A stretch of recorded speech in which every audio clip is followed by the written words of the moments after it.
Hello everyone, my name is Leslie. Welcome back to my channel. This is a series of frugal thoughts. And my frugal thought today was that perhaps I have not made it clear to you all as I'm talking about debt-free journeys and things like that, exactly what I am referring to. I will tell you that I have said, and I've done videos, and perhaps I'll link them down there, that I first really became like a tightwad frugal person in my mid-20s, thanks to having read a book called The Tightwad Gazette by Amy Decision. That kind of reaffirmed the way I had been brought up and my thought processes about that. And then more recently, I have begun to follow the 7 baby steps of Dave Ramsey. What I love about Dave Ramsey is that first of all, he's no nonsense, which I like, but he also says, and I believe this, that regardless of how much money you have and earn, these steps will apply whether or not you earn $30,000 or whether or not you earn $3 million a year. And so that if you follow these steps, you will achieve financial independence and become debt-free by following these steps. Let me start by the first step. The first step is to save $1,000 in emergency fund.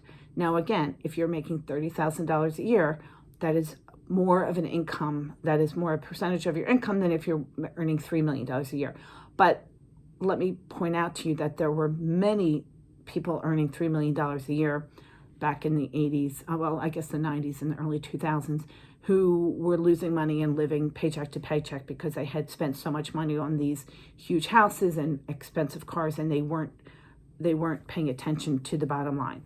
The first thing is to have an emergency fund of $1,000. That is bare bones. Then you are going to pay off all your debt, except for your home, using the debt snowball. The debt snowball is the method by which Dave Ramsey, not everyone agrees with this method, but he thinks it gives you the biggest mental boost, and that is to write all your debts down. You owe $100 to Walmart, you owe $1,500 to Visa, you owe $75,000 in student loans, whatever, and you start paying off small debts.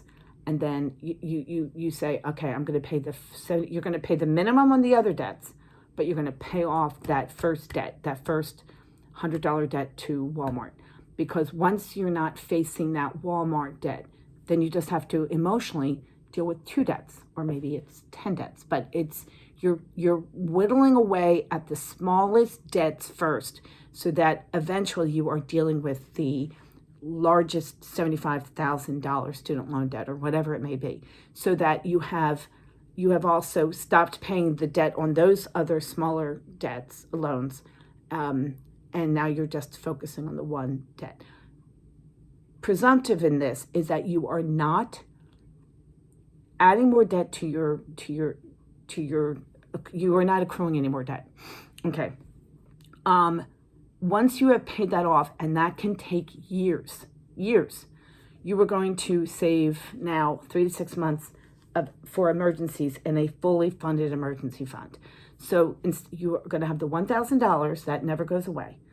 You're also going to say, okay, I earn $45,000, I earn $50,000 a year. My yearly cost for my house, you're still paying off your mortgage, presumably. That's not one of the debt that they're including in paying off in the debt snowball. You're still paying off. You are not accruing any more debt. However, now you're going to put 3 to 6 months in a fully funded emergency fund. Okay. When that happens, and that can take a while, then you are going to start to invest 15% of your income into a retirement account. So if you are making $50,000, you're going to put $7,500 into a retirement fund. And that is off the top of your income. So you are not going to hope that you have money at the end of the month. You're not going to say, well, I didn't have it. You're going to do it. It's going to be the first thing that comes off of your monthly income. I will tell you, as someone who is still a few years away from retirement, but I have become increasingly surprised and somewhat upset, for want of a better word, at the number of my friends who tell me that they do not have money saved for retirement. You have to save for your retirement in your 20s, your 30s, and your 40s. It just has to be done. It just has to be done. I'm sorry if I sound like you just have to. And while you're doing this, by the way, this is where he talks about your gazelle intensity. The reason why my husband and I didn't take trips to Europe is because we had to save money for our children to go to college. We had to put money into our retirement. And people would say, why don't you and Chris ever go away because we didn't have the extra money. It's that simple. And because we are waiting, we were putting our money into so that our children go to college and that we could retire comfortably. That's okay. So baby step 5 is to save for your children's college fund. That means at this point you have saved $1,000. You have paid off all your debt, your existing debt. You no longer have debt, nor are you accruing any more debt. You are not putting any more, you are not adding any more debt to your load. You also have a 3 to 6 months emergency fund. That is such an emotional relief when you have that. You are starting to invest 50% of your income into your retirement fund. So you know that your later years will be funded. And that is amazing. You are not having to work. And I have so many of my friends who say, I can never stop working. I have to work till I'm 70 years old. Well, I will tell you, as I learned, 1/3 out of every 3 Americans do not work until they're into retirement age because of a disability or some other issue. The other thing is that step 5 is to save for your children's college funds. Baby step 6 is to pay off your home. You're still putting the pedal to the metal. You are still putting a lot of money into funding into your mortgage. I was appalled when I saw how much money we were paying every month in interest on our mortgage, because I always kind of let my husband do that, quite frankly. And when I saw, I was appalled, and everything I earn, I put into the mortgage.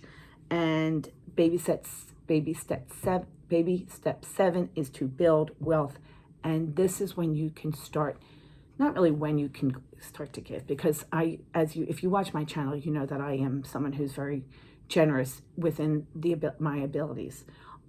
So this is when you can start to really give and build your wealth. And this is a 7-step program that Dave Ramsey swears by and says has worked millions of times for his viewers and for him personally. He speaks from someone who knows. He was in bankruptcy when he was, I think, 27, 28.